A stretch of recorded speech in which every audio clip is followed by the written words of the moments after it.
শাসক দলের কর্মী বাসুদেব ভাঙাচোরা ঘর, বৃষ্টি পড়ে বাড়ির মধ্যে, তাও মেলেনি আবাসের বাড়ি, আক্ষেপ তৃণমূল কর্মীর। তৃণমূলের জন্মলগ্ন থেকেই মাটির বাড়ি থেকে দলের হয়ে লড়াই করে আসছেন তিনি। তৎকালীন ক্ষমতাশালী বামফ্রন্টের বিরুদ্ধে তৃণমূলের জোড়াফুল চিহ্নের প্রার্থী হয়ে বামেদের চোখে চোখ রেখে লড়াই করেছিলেন। এমনকি বারংবার প্রাণে মেরে ফেলারও হুমকিরও মুখে পড়তে হয়েছিল তাকে। বামেদের কাছে পরাজিত হলেও তৃণমূলের হাত আজও শক্তপোক্ত করে ধরে রেখেছেন তিনি।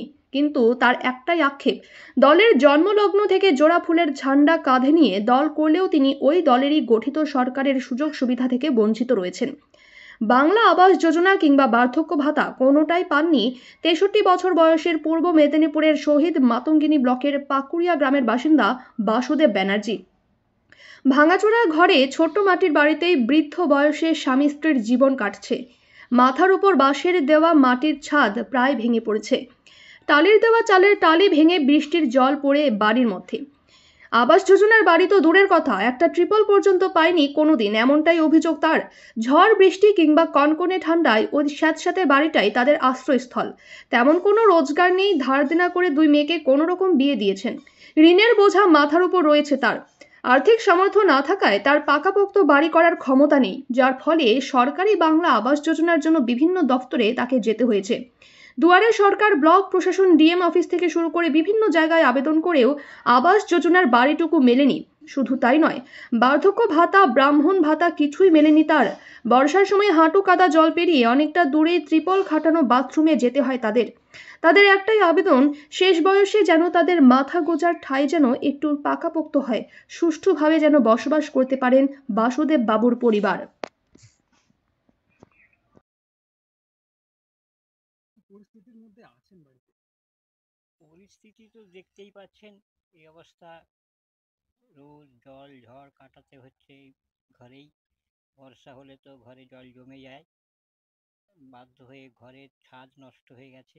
সেই ছাদের ভরসা করে ঘরের ভিতরে থাকা যায় না, এই বাইরে বেরিয়ে এসে থাকা।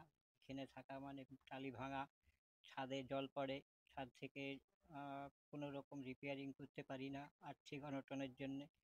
গরিব মানুষ, আমি পুজো আর্চা করে খাই। এই পুজো আর্চা করে তো এত করা সম্ভব নয়। আমি বিভিন্নভাবে সবাইয়ের কাছে আবেদন করেছি, কেউ আমার আবেদন সাড়া দেয়নি। ব্লকের পাকুড়িয়া গ্রাম, যেখানে বাসুদেব ব্যানার্জি নামে এক ব্যক্তি দীর্ঘদিন ধরেই তৃণমূলের জন্মলগ্ন থেকে তিনি দল করে আসছেন। এখনো তিনি দলকে ভালোবাসেন, তার স্ত্রী দুজনেই ভালোবাসেন, দল করেন। কিন্তু তিনি সরকারের সহযোগিতা কিছুই পাচ্ছেন না। একটা আক্ষেপ রয়েছেন, একটা তিনি দুঃখ প্রকাশ করছেন। কি বলবেন এই বিষয়টা? বলার বলতে গেলে, আপনারা যখন বলছেন এইমাত্র তো আমি জানলাম।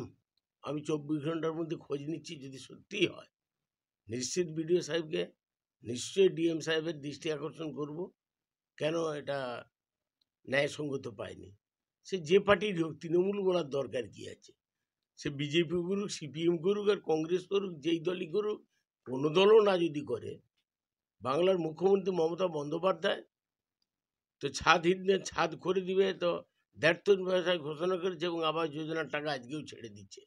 কেন্দ্রের বঞ্চনার সত্ত্বেও, টাকা না দেওয়ার সত্ত্বেও বলিষ্ঠভাবে নেত্রী মমতা বন্দ্যোপাধ্যায় রাজ্য সরকারের টাকা থেকে আবাস যোজনার টাকা দিচ্ছে। এরপর এই গল্পটা কি হয়েছে না হয়েছে, আমি ওর সঙ্গে কন্ট্যাক্ট করার ব্যবস্থা করছি। আমাকে 24 ঘন্টা সময় দিন, আমি জেনে বলতে পারবো। তিনি আরেকটা অভিযোগ করছেন যে বার্ধক্য ভাতাও তার হয়নি। বহুবার বলছেন বার্ধক্য ভাতাও তিনি পাননি এই বয়সে, বয়স হয়েছেন। ওটা ওর বলার কি আছে? বার্ধক্য ভাতা, বার্ধক্য হলে সে বার্ধক্য ভাতা পাবে, সকলেই পাচ্ছে। এখানে তো কোনো দল দেখার কোনো অবকাশ নেই। কি হয়েছে আমি টোটালটা খোঁজ নিই, তারপর 24 ঘন্টা পরে যদি জানার দরকার মনে করেন, নিশ্চিত জানিয়ে দিতে পারবো। আমার নাম চিত্তরঞ্জন মাইতি। আমি তমলুক সাংগঠনিক জেলার তৃণমূল কংগ্রেসের চেয়ারম্যান।